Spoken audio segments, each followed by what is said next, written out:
sweep ng Bren Esports ang work? Yes, that's a good question. Will work be able to force a game number 3? Pero right at this point, I'm really liking, kahit hindi ko masyado nakikita yung buong mapa, yung that anticipation coming from Flap TC na sumama doon sa gitna. And ang plan kasi nila dito, TTC, is to secure the first Little Wanderer, wherein hindi nila yon nagawa during game number 1. And at sa current draft ngayon ng Bren Esports, kumbaga, mas mahihirapang mag-contest ng objective dito as sa early game ang Work Auster Force. Yep. Nakikita agad natin dito na gumagawa ng paraan ang Work Auster Force para magkaroon at least ng control sa early. Pero kita mo naman kung gaano kasakit yung damage ng Populin Koopa. Pero mukhang tinamaan din ang Cursed Crow. Wow. Plus the 2 combo dito ni Kosei. And Work Auster Force will get that first blood. Pero si Rebo naka-exchange din naman. Concussive Blast para kay Lusty, not enough to take down RTZ. Yung Soul Blue, muntik pa nga na ma-take down si Lusty doon. But with that flicker, he's able to disengage. Yes, and I thought ang mamamatay doon was actually Unravel because of the poke na ginawa nila Few and as well with Lusty. But ang ganda ng backup ni Kosei. That's one of the reason bakit sila ang nakakuha ng first blood. Fortunately, hindi na-invadean si Carl and as well nakabawi doon yung Chango ni Rebo. Yeah. At meron pa siyang Impure Rage, so hindi niya kailangan umuwi actually. So kaya niya makipagbakbakan kay Kosei as early as possible.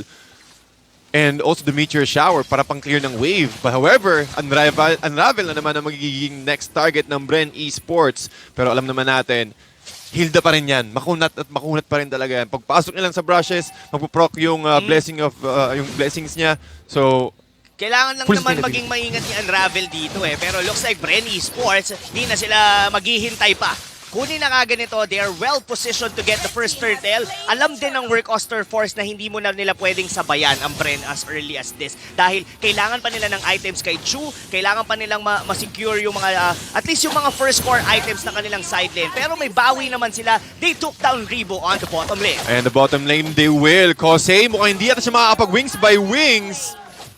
Kinagat kagad siya ni Koopa, disabling him and giving another score for Bren Esports. This is a much better game compared to what Work Auster Force had during game number 1. Nakakasabay sila dito given that yung kanilang lineup is someone na merong Claude. Wherein, alam natin na kailangan pa talaga na makapag-farm. And yun yung malaking bagay nung nawala yung Selena ng Bren Esports. Hindi sila ganon ka-aggressive katulad nung ginagawa nila nung game number 1. And ang ginawa nila more on, yes, merong aggressiveness, merong unting aggressiveness, pero hindi na ganon katulad ng game mo na parang almost sumasalubsob na sila. Kosei. Oh, tinamaan ng Wave of the Dragon, pero enough ba yung damage dito. Plus the Meteor Shower para ma-secure yung kill. Hindi binigyan ng pagkakataon si Kosei ng lumipad. 1-2-1 ang current standing at na-burn niya rin yung kanyang flicker from that engagement. Oo, and that was secured kasi nandun din yung Popalin Koopa So, sabihin na natin hindi mapaperfect doon ni Lusty yung kanyang Wave of Dragon. Kaso nga lang, sakto. Nandun din yung bite, of course, ni Koopa. And together with the Meteor Shower, secured ngayon yung kill for Bren Esports. And so far, tempo-wise, it look like Bren Esports, medyo magaan ang laro sa kanila na to.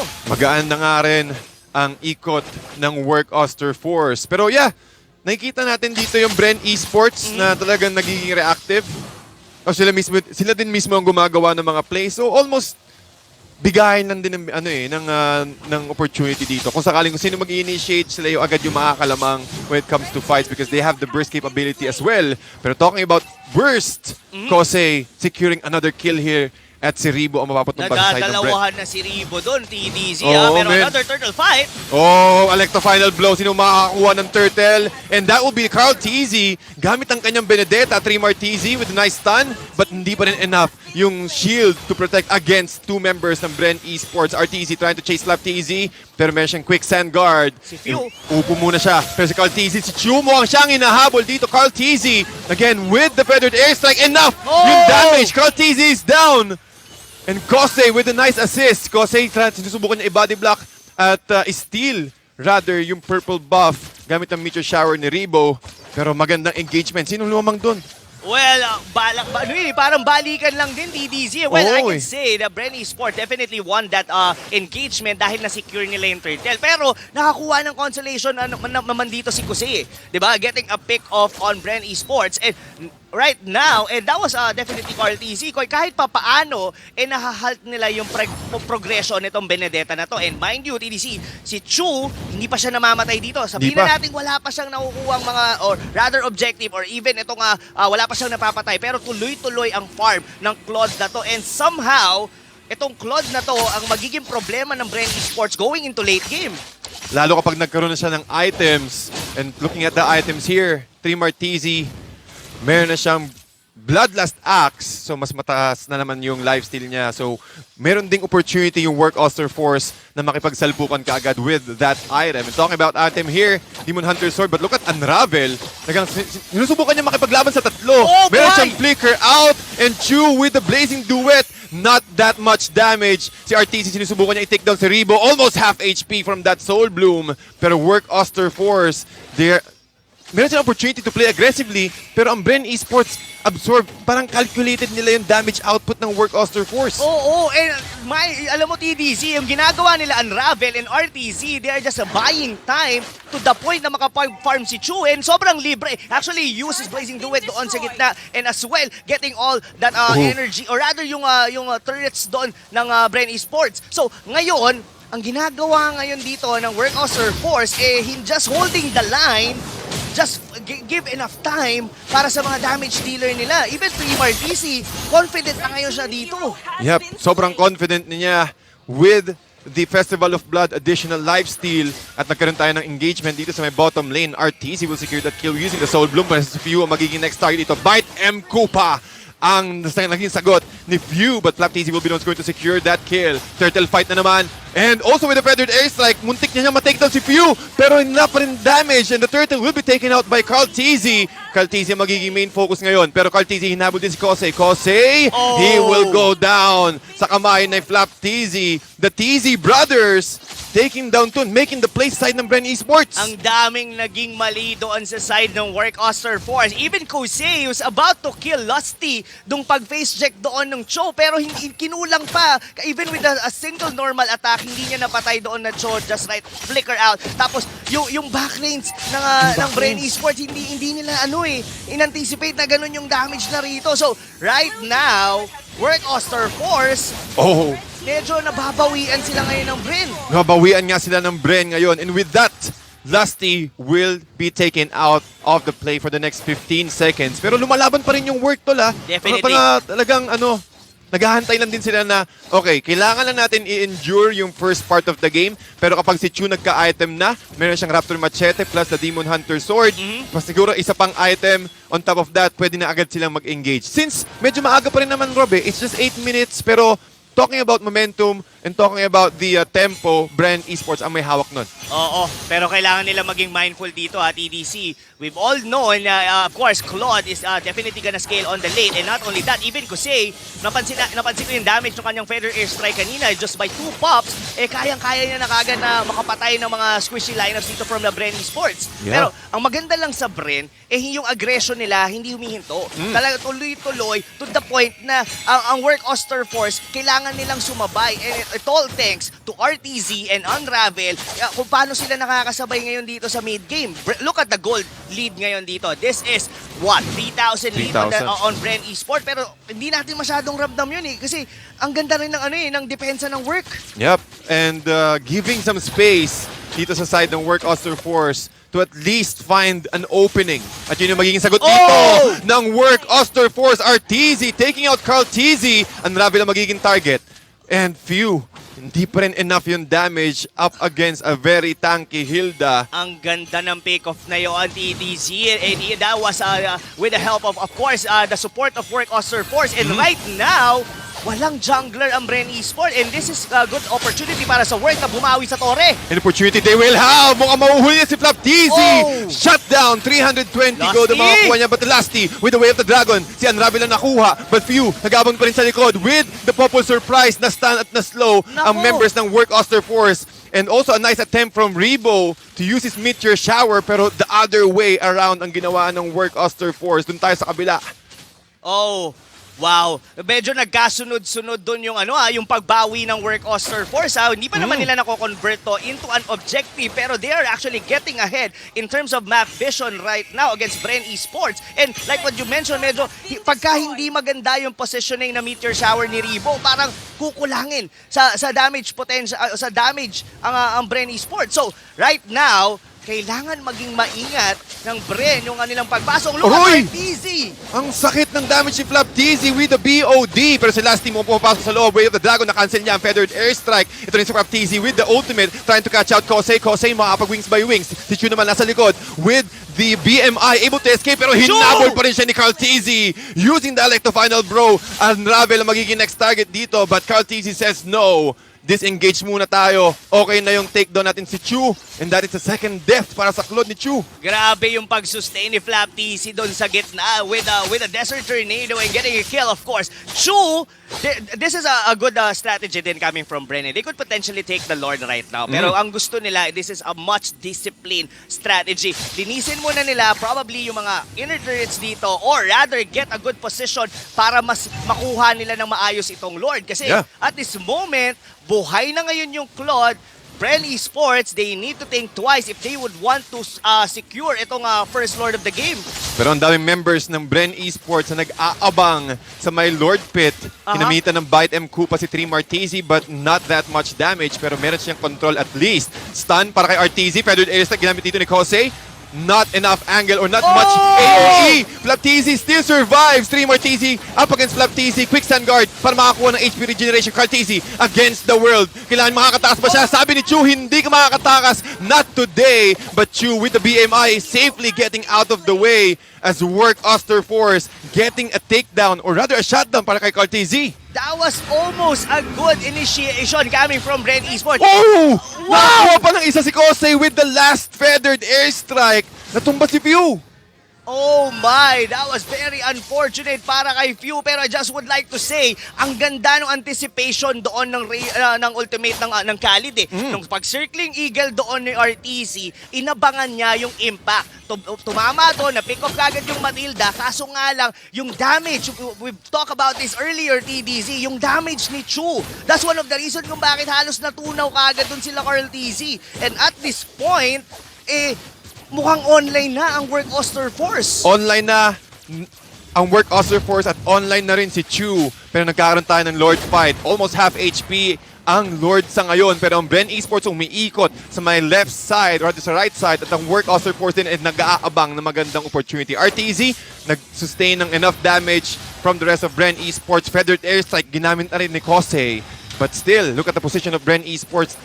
Again, with the respect from the damage output ng Farsa, umiiwas pa rin sila. Pero Rob, ito yung gusto ko kay Kusei TDC. Hindi siya nagtitipid ng ultimate from the Farsa. Kahit sabihin natin pampoke lang yung damage na yun, ito yung magiging susi nila para mapauwi nila isa o dalawang miyembro dito ng Bren Esports. And from that position, they could potentially take down the first Lord. Pero ito ang pinakamahalaga. Pag nabasag tong gitna, medyo mas magiging confident kayo ng work Auster Force to take down this Lord. So, right at this point, dikit halos yung gold natin, pero it's all about work Auster Force getting the initiation. And look at that!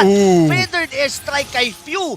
Isang tama lang yung TDC, halos 3/4 yung bawas. halos 3/4 agad yung damage ng work Auster Force at yun yung strength ng work Auster Force dito sa matchup nila. Especially sa next Lord fight. Ang bilis mag-cooldown ng Feathered Airstrike and also getting a lot of ground for the next team fight. So ang ginagawa ngayon dito ng Bren Esports, they're trying to hold this outer turret in the mid lane. Carl TZ just going on the segue pushes on the bottom lane, pero alam ng work ito. That's the reason bakit nila kinakalampag itong Lord na to. Kasi it's either they go for the hero or pwede nilang tuluyan to. Look at the damage dito. Wow. Halos kalahati na kagad yung Lord. Ganun lang kabilis. Na-take down ng work Auster Force dito yung Lord. But look at this. Few, tinatamaan na naman ng Feathered Airstrike. RTZ will be the target of Carl TZ. And the rest of the crew, look at Flap TZ. Hindi pa rin sila nag-aabang. Chu will be taken out. Inisa-isa ng Bren Esports, ang membro ng work Auster Force, getting punished one by one. Isa na naman ang natumba sa miyembro ng work Auster Force. 4-0 exchange sa side ng Bren Esports. Sabi ng Bren Esports, wag na natin wag natin pakilaman yung Lord. Diretso tayo kagad doon sa mga squishy heroes. Inuna, ilisa-isa nila doon yung Farsa, yung Matilda, even Unravel, hindi nila pinalagpas. And just wow. like that, this instant replay is brought to you by Oppo A94. Ating muling tunghayan kung ano ang nangyari. Look at that. Binabawas-bawasan ng work Auster Force yung Lord. Sino ang magsa-start ng initiation na to? Look at onto the backlanes. Si yung Few is actually going for RTC. The Feather Airstrike, hindi nila na-pick off doon yung Popol and Koopa. On the backlanes, ginugulo ni Flap TC. Si Kusei, that's one of the reason bakit hindi niya magamit yung kanyang ultimate na doon sa mismong team fight. Pati ang ganda rin ng angle dun ni Meteor Shower ni Rebo at catching every members of work na nasa loob ng Lord Pit. So parang trap. Nakakuha ng magandang trap card. Exactly. And I really thought na magiging malaking factor yung pagtalon ni Trimar with the Lapu-Lapu. He has the perfect bravest fighter. Sobrang brave niya. Ang problema, ubus na yung kakampi niya. Malakas ang damage output ng Bren Esports. And kailangan din i-respect yung ng work Auster Force, yung capability na kaya din mag-dish out ni Flap TZ ng that much damage. Again, ito rin yung Khalid na hindi siya yung fighter na Khalid makikita mo sobrang tanky lang. Pumapalag pa rin siya with the Desert Tornado. Feathered Airstrike, tinatamaan si Rebo. Pero nakakatakas pa rin ng Bren Esports doon. And si Lasty ang umabsorb mostly ng damage ng Feathered Airstrike at work. Nag-aabang na naman sila ulit ng isa pang member ng Bren Esports na siguro pumasok dun sa may brush area nila. Yes, but this ain't over, TDZ. That might be the first Lord na na-secure ng Bren Esports. But we still have to respect the draft of work Auster Force. They still have this Claude. Sabihin na natin medyo nagkamali sila kanina, pero they can definitely turn things around with the damage that they have. At this point is yung gold lane, or rather members nila dito, may mga complete itemizations na dito. Even with this Chu, look at that. DHS, Golden Staff, Brute Force Plate, and ang gusto kong pinili niya rito, the Queen's Wings. And this is something he might magiging malaking vital part ito sa mga upcoming team fights ng work Auster Force. Kailangan niya rin kasi yung additional lifesteal pag nag-proc siya ng almost 50 to 60% threshold or 40% threshold. Kasi kailangan niyang smoke dun sa loob ng damage or rather sa area ng Bren Esports to get that blazing duet. Pero while that is happening, Bren Esports naka-pick off na naman si Unravel. Wala yung Hilda nila. Hindi kaya na i-sustain dito kasi ang ginagawa ng Bren, they just simply focus on single members dito ng work Auster Force, and most likely si Unravel yun kasi siya yung laging nakaangat kasi kailangan niya mag-provide ng vision dito for his team. So right at this point, look at that, even Few, pinaktor niya na yung base turret doon sa may bottom lane. So, well, Bren Esports, nasa kanila ngayon ang bola to play it slow. Almost 40 seconds in, lalabas yung susunod na Lord. Perfect positioning coming from the trap dito ni Few with his Popol and Koopa. And ang ganda ng abang ng Bren doon sa mapa. Pag may sumilip dyan, tunaw talaga. Yatap ang sisilip sa side ng Bren Esports. Naisip ko lang, ang hirap pala magtago pagka meron kang Koopa. Oo, kasi si Koopa kasi ang hirap ka-banding lumalabas. Oo. Oh, wow. Ayaw pumasok sa loob ng brush. Pero yes, nakita mo naman yung positioning dito ng Bren Esports. Almost 5 members is nasa top part. Inaabangan lang talaga yung Lord. Pero meron na ring idea dito yung work Auster Force since si Kosei sinubukan niya at nakakita siya ng itak na lumilipad. So it means na nandun yung mga members ng Bren Esports. Feathered Airstrike! Almost catching Rebo! Wow! From downtown, that Feather Airstrike almost deleting the Chango of Rebo, pero good attempt, muntikan nila. Muntikan pa rin. Lalo na TDC, we are already approaching to the point na tumatagal na ang mga death timers natin. TikTok timers nga naman sabi nila. Pwede ka mag-TikTok pag na-takedown ka. Ng 20-minute mark above. Mapapaano ka ng mga when she comes in, na mapapatingin ka na lang ng mga sumasayaw. Parang si Kuya Manjin mahilig sa gano'n. Pero look at this, here we go! Tinamaan na naman ng Way of the Dragon plus the Meteor Shower para kay Rebo. Unravel, not enough damage. Pero si Chu medyo sumasalubsob, naiwan siya. Hindi naka-follow through yung work Auster Force. At matutumba si Chu for the next 55 seconds. Saktong-sakto na din yung pagkaka-respond ng Lord. So wala silang retribution pero Unravel. And also with the Feathered Airstrike from Kosei. Pero na-sandwich play ng Bren Esports ang members ng work Auster Force. Pero with the ultimate from Flap TZ. Ni Trimar TZ. Carl TZ trying to run away. Pero si Lasty din nag-aabang din sa likod. At mukhang si Kosei ang inaabangan niya. Merong immortality dito si Lasty. Pero makakakuha ba sila? Mapapap ba nila yung immortality ni Lasty dito? But no! With the Shunpo, Bren Esports able to... Grabe yung micro-handle ni DZ. Nakita mo ba yun? Pinaglaruan nila yung pader. Oh no, these two teams is really showing up. Carl TC, hindi ka pwedeng mapitas dito.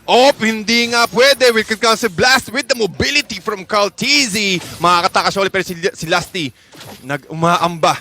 Ginagamit kanyang Jeet Kundo para lang magkaroon ng unting trap. Pero Rob, tinan mo yung top and bottom lane. Oo, kailangan i-show muna ng work Auster Force para mas magkaroon sila ng magandang positioning, opportunity to contest the next Lord. Kasi kung iisipin mo, hindi pwede rin kasing biglang i-fake Lord, sabay si Carl TC, biglang mag-sneaky play, sumigway, makabasag. Look at that. Almost lock item and he has already a malefic roar. Dalawa sa kanila. Even si Few. Ganito ka-farm itong Popol and Kupa na to. Kaya even unravel with the tank, ramdam na ramdam niya talaga yung aso ni Few. Ang sakit talaga with the bite M Kupa. Bukod pa dun sa stun, ang taas na rin ng damage output ni Few at nakakasamayo na rin siya sa mga squad niya na Bren Esports. 61.9k. 62 ang Bren Esports, abang ang work 59. Hindi naman ganun kalayo, pero talking about objectives, isang turret na lang ang naiiwan sa work Auster Force. At this point, TDC, goal doesn't matter. Ang pinakamahalaga dito wag kang mapitas. Isa pa is yung positioning mo. Kaya ito, alam to ng work Auster Force na susubukan ng Bren Esports ngayon i-contest on Lord. Pwedeng kalampagin, tapos dumiretso sa hero. Even unravel, medyo malalim siya dito, TDC.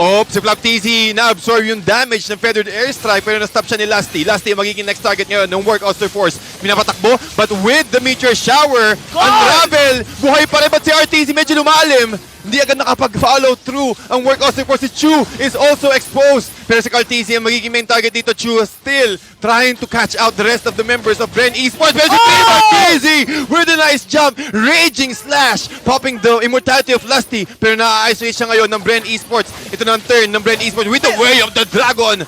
Plus the Meteor Shower. Bren Esports taking down 4. Pero okay lang yung TDC Kahit napitas nila doon si Carl TZ, halos mabubura naman lahat ng mga members dito ng World Auster Force. And to mind you, meron silang Popol and Kupa na well-farm kahit wala sila ditong jungler. Parang meron pa rin silang isang damage dealer na nagngangalang Few. Itong Popol and Kupa na to ang mukhang makakabasag ng base na to. Oh my G! Bren Esports! Hindi binigyan ng